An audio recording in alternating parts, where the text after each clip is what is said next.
pessoal, eu sou o Jorge Domênico, instrutor do teórico e do prático da EJ Escola de Aeronáutica. Agora vamos com a parte 2 do nosso Ground School, onde vamos falar das limitações e de outros sistemas da nossa aeronave. Vamos lá? Vamos agora então com a nossa parte 2 do Ground School da aeronave Cessna 172. Nessa parte a gente vai falar de limitações, que eu particularmente acho muito interessante a gente conhecer todas as limitações para todas as aeronaves que a gente for voar. Então a gente vai falar das limitações, vamos falar do trem de pouso da aeronave, vamos falar do sistema de ignição, do sistema elétrico, do sistema de pitô estático, do stall, do flap e do ELT, que é o equipamento rádio de emergência da nossa aeronave Cessna 172. Então vamos aí na sequência correta. Limitações. Começamos a falar de limitações de velocidade, em todas as velocidades aí que a gente deve respeitar aí na operação da nossa aeronave. Primeiro falamos do velocímetro ali, o arco branco, que vai de 40 a 85. O que significa o arco branco? Para 172, a gente só pode aplicar a posição 20 e full do flap, flap 20 e flap 30, abaixo de 85 nós. O arco verde ele vai de 48 a 129 nós. Arco amarelo, 129 a 163. E o arco vermelho, a linha radial vermelha, 163. Então vamos lá. Arco verde, como eu falei, 48 a 129. Arco verde é a operação normal. Eu posso operar nessa velocidade sem medo algum, ok? Então, operação normal. O arco amarelo, que se inicia no final do arco verde e vai até a linha vermelha, eu já tenho que operar com uma certa cautela. Já não posso entrar em atmosfera turbulenta, não é aconselhável manter o voo turbulento nessa velocidade. E muito difícil a gente chegar nessa velocidade aí no arco amarelo. A gente fica mais ali limitado ao arco verde. E o arco vermelho, onde a gente nunca deve chegar, 163. Lembrando que todas essas unidades de medida são em nós, ok? Esse daqui é o nosso velocímetro, então, como a gente viu lá no painel, no nosso primeiro vídeo da aeronave. Ele fica no canto esquerdo do PFD. Aqui a gente vai ver todas as indicações de velocidade aí na nossa operação.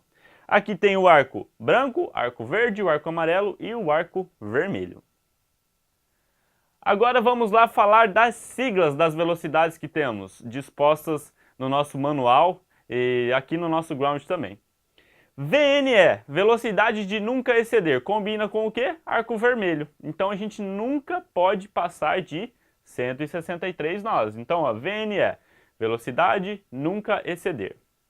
VNO, velocidade máxima estrutural, 129, coincide com o quê? O início do arco amarelo.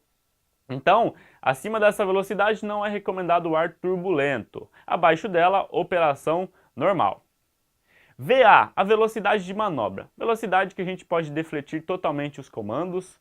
Então é uma velocidade tranquila aí, não gera muita carga na nossa aeronave. Então a gente tem dois tipos de VFE. A VFE para flap 10 e a VFE para flap 20 e 30, que é o full. A VFE para flap 10, ela é de 110 nós, ou seja, eu só posso aplicar a primeira posição de flap, posição 10, quando eu estou abaixo de 110 nós.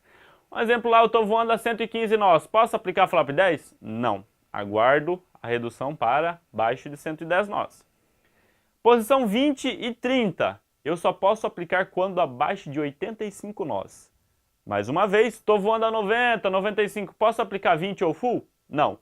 Aguardo, reduzo a velocidade para baixo de 85, aí sim posso aplicar as últimas duas posições do nosso flap.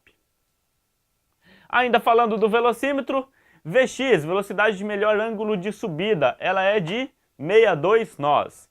E a VY, que é a velocidade de melhor razão de subida, 74 nós. Então, lembrando lá essas velocidades de melhor ângulo para livrar algum obstáculo, e a VY, que é a de maior razão de subida para ganhar a altura mais rápido, é de 62 e 74 nós. Velocidade de melhor planeio da nossa aeronave. O que seria a velocidade de melhor planeio? Onde a gente consegue chegar mais longe em um voo sem tração, em um voo planado. Quando a gente está sem motor ou com o motor em idle ali, a gente consegue chegar mais longe mantendo 68 nós. Então, mais umas velocidades aí da nossa aeronave, limitações, ok? Lembrando que eu falei lá, muito importante a gente conhecer todas as limitações da nossa aeronave. Particularmente, eu acho a parte mais importante do ground da aeronave Cessna 172.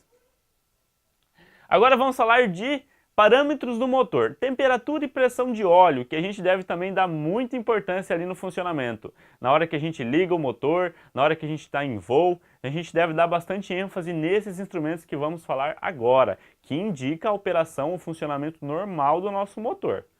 Então, arco verde da temperatura do óleo, onde eu posso manter essa temperatura, voar com essa temperatura sem medo algum. Ele vai de 100 a 245 graus Fahrenheit, tá? Passou de 245 já é o arco vermelho, então eu não posso exceder essa temperatura, ok? Então jamais voar acima de 245 graus Fahrenheit. Agora vamos falar da pressão do nosso óleo, os parâmetros aí da pressão. Então o arco verde da pressão ele vai de 50 a 90 PSI. O que seria PSI? Unidade de medida de pressão. Lembrando que é pressão relativa. Então 50 a 90 PSI, operação normal, eu tenho a linha vermelha mínima e a vermelha máxima. A vermelha mínima, 20 PSI, não posso voar abaixo de 20 PSI. E de 20 PSI até 50 seria o arco amarelo aí que também eu não posso voar. Sempre arco verde.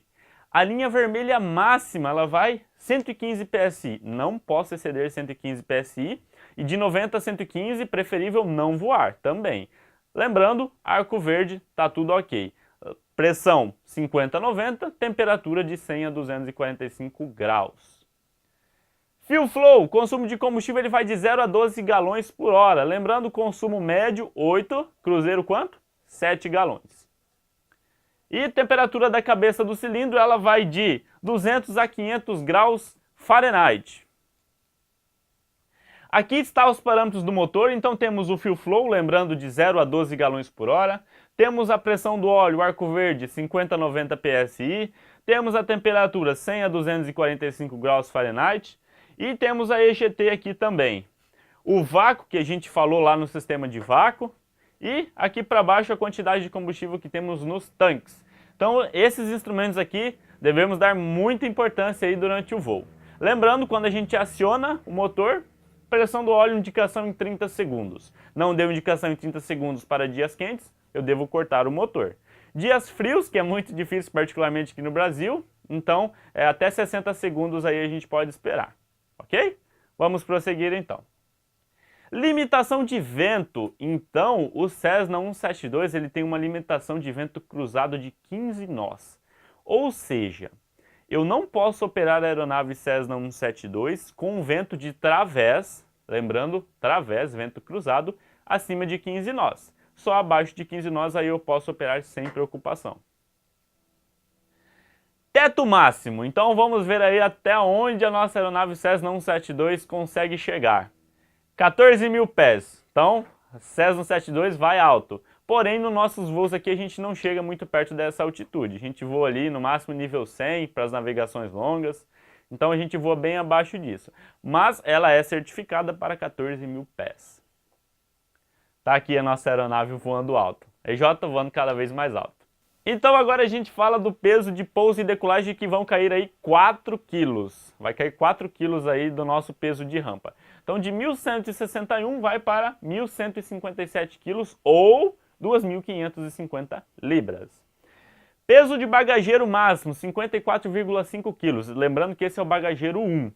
Tá? Então bagageiro 1, 120 libras ou 54,5 quilos. E o bagageiro 2 ele cai aí para 50 libras. É um outro bagageirinho extra que a gente tem ali. Quando você for efetuar a hora de nacelle, nós vamos mostrar para você o bagageiro 1 e o bagageiro 2. Então agora vamos falar do fator carga da nossa aeronave, do famoso G, positivo e negativo. O Cessna 172 ele suporta aí até menos 1,52 com flaps recolhidos e até o máximo 3,8 G. Com flaps estendidos, não podemos efetuar manobras que acarretem aí em G negativo e o G positivo cai aí para 3. Então lembrando lá, G é o fator carga. Nos nossos voos a gente não tem muita manobra que ocorra muita carga positiva e negativa, ok? Então vamos agora falar das limitações das dimensões da nossa aeronave. Então vamos falar aqui, ó, comprimento da ponta do nariz até a cauda, 8,3 metros ou 27 pés. Temos uma envergadura de 11 metros ou 36 pés. temos uma altura de 2,72 metros ou 8 pés e temos uma área de asa de 16,16 metros quadrados. Eu particularmente acho uma enorme área de asa. O 172 é uma aeronave que gosta de voar, então ele tem uma elevada quantidade de asa. Então, nos pousos e decolagens aí, a gente vai ver que é uma aeronave que gosta de voar bastante. Então, por isso, devemos respeitar muito as velocidades de pouso para cada aplicação de flap. Aqui é a nossa aeronave, então, comprimento de uma ponta a outra, a altura do trem de pouso até a parte mais alta dela, envergadura de uma ponta da asa a outra e a área de asa, que é a área que temos em toda a nossa asa da aeronave aí. Agora a gente fala do trem de pouso. O trem de pouso do 172 é simples, fixo, do modo triciclo, as rodas estão dispostas, o trem de pouso principal atrás e o trem do nariz à frente, então triciclo. Possui mobilidade para taxiamento no trem do nariz, então a gente aplica a parte de baixo do pedal para o taxiamento e freio só em caso necessário para parar a aeronave ou efetuar curvas bem fechadas. Então aqui, ó, trem de pouso principal ele é de mola, tão simples, tubo ou lâmina de aço. E o trem do nariz ele é hidropneumático. O que seria hidropneumático? Ele dispõe de nitrogênio e óleo. Então ele é um pouco mais sensível que o trem principal, porém é um trem de pouso muito bom. Simples, não se movimenta, fixo, então a gente não tem controle do trem, ele fica ali todo o voo estático, ok? Então vamos prosseguir aí. Aqui o trem do nariz, temos também o amortecedor anti-shimmy. O que seria amortecedor anti-shimmy? Para evitar o shimmy, que é a vibração que possa ocorrer aí no trem do nariz. Então temos também em todas as nossas aeronaves o amortecedor anti-shimmy. Falamos agora do sistema de ignição. Qual que é a finalidade do sistema de ignição? O sistema de ignição serve para alimentar as velas que vão iniciar a combustão nos cilindros. Totalmente independente do sistema elétrico, ele dispõe de dois magnetos, os quais são dois geradores que produzem a energia para as velas. Lembrando que a gente tem dois magnetos no nosso motor e temos duas velas por cilindro, ou seja, um magneto alimenta uma vela, o outro magneto alimenta a outra vela. Então agora vamos falar dos cheques de magnetos, tá? Quando a gente chega no ponto de espera, absolutamente em todo voo, a gente vai checar os magnetos e os parâmetros do motor. Isso é uma regra que se aplica em todos os voos. Vamos parar a aeronave lá, vamos checar os controles de voo, seguindo o checklist, lembrando como? Modo memorizado, para efetuar o scan flow, que é o que é aplicado em cockpit na escola. Então vamos checar os controles de voo, após isso vamos colocar o nosso motor a 1800 RPM. Feito isso, vamos checar os magnetos, desligar um de cada vez. No momento que desligamos os magnetos, devemos nos atentar para as quedas que cada um terá. A queda máxima permissível é de 150 RPM. Caiu mais que 150, significa o quê? Ou tem algum probleminha ali no magneto, ou a vela se encontra suja, e aí com o instrutor lá efetuará a limpeza de modo tranquilo aí. Então vamos efetuar o cheque, a queda de magneto não deve ultrapassar 150, e a diferença de um magneto para o outro, 50 aí na queda dos dois. Depois, feito isso, a gente vai trazer o motor para idle, ou seja, marcha lenta, igual lá no carro quando tiramos o pé do acelerador. E o nosso motor deve parar de 500 a 800 RPM. Não ficar com a lenta muito alta, nem muito baixa também. Aqui é o magneto. Esse daqui é o magneto direito, right. Então temos o magneto direito e o magneto esquerdo. Lembrando, dois magnetos, duas velas por cilindro. Um magneto alimenta uma vela, o outro magneto alimenta a outra vela. Agora falamos do sistema elétrico. Para que serve o sistema elétrico? Para nos prover a energia necessária para os instrumentos que trabalham com eletricidade. As luzes, os painéis, que são duas telas ali, o PFD e o MFD, os rádios, todo equipamento que necessita de energia elétrica, então necessitará do sistema elétrico. O sistema elétrico do 172 é bem amplo. Temos um alternador, temos uma bateria principal e temos também uma bateria de stand-by para uma segurança melhor.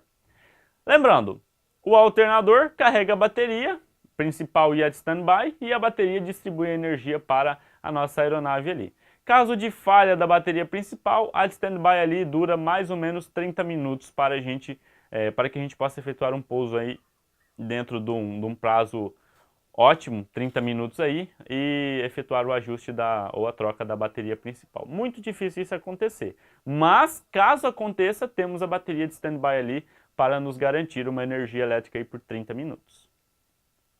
Aqui é o nosso painel elétrico. Aqui em cima temos a bateria de standby. No momento que a gente vai acionar a aeronave lá, a gente faz um teste dela, ver se ela está funcionando, se ela está carregada.